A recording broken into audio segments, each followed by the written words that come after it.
मेरे पास में ऐसे बहुत सारे सवाल आते हैं कि सर हम पहले पत्नी के ऊपर केस कर देते हैं या फिर कर चुके हैं तो क्या हमें इस बात से फ़ायदा मिलेगा?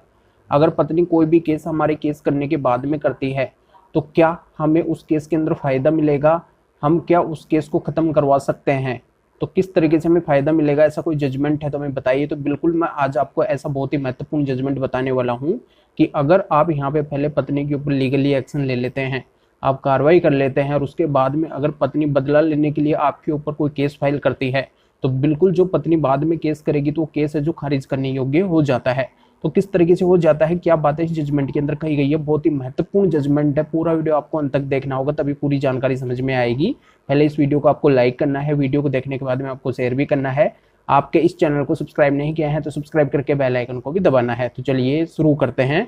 नमस्कार दोस्तों, मैं हूं एडवोकेट जितेंद्र और आज के वीडियो में यही बताने वाला हूं कि अगर आप पहले केस करते हैं, यानी कि पति पहले अगर केस करता है और उसके बाद में अगर पत्नी केस करती है तो क्या यहाँ पे पति को फायदा मिलेगा। तो देखो इस जजमेंट के अंदर क्या होता है, मामला इस तरीके से है कि इसमें पति के द्वारा पहले वाइफ की गलतियों के आधार पे कंटेस्टेड डाइवोर्स के लिए अप्लाई किया जाता है और पति के फादर के द्वारा भी जो बेटे की बहू है उसके ऊपर पुलिस कंप्लेंट फाइल कर दी जाती है। तो यहाँ पे कुल मिला के पहले पहल की जाती है पति की साइड से, पति के द्वारा यहाँ पे वाइफ से तंग आके, यानी कि पत्नी से तंग आके और यहाँ पे डाइवोर्स के लिए अप्लाई किया जाता है। दूसरा जो उनके फादर है वो भी एक पुलिस कंप्लेंट करते हैं उससे तंग आके कि इसके द्वारा इस तरीके का बर्ताव किया जा रहा है हमारे बेटे की बहू के द्वारा। तो यहाँ पे पहले फैल होती है और उसके बाद में क्या किया जाता है कि उस पत्नी के द्वारा बदला लेने की भावना से IPC 498 का झूठा केस है जो कर दिया जाता है।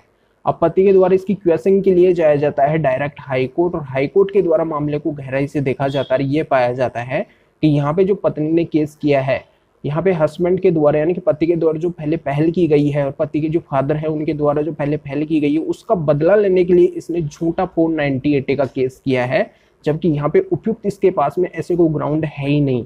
ये एक मनगढ़ंत कहानियां है और किसी का इसने कोई स्पेसिफिक रोल है जो इस केस के अंदर दिखाया नहीं है। तो इन तमाम बातों से ये जाहिर हो रहा है कि यहाँ पे बदला लेने की भावना से इस पत्नी ने केस किया है। तो यहाँ पे जो 498 का केस है उसको हाई कोर्ट ने क्यूएस कर दिया, उसको पूरी तरह से खारिज कर दिया।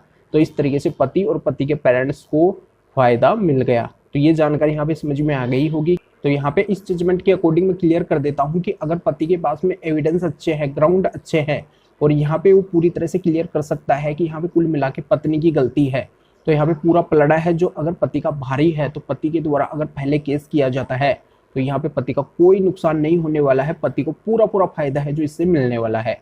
तो यहाँ पे इन सभी का ग्राउंड एविडेंस होना बहुत ही जरूरी है।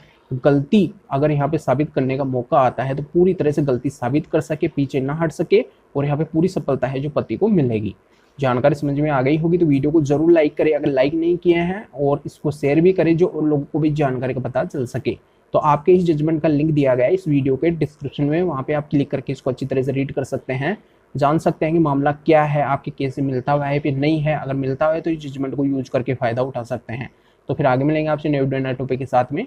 आप सभी का बहुत बहुत धन्यवाद।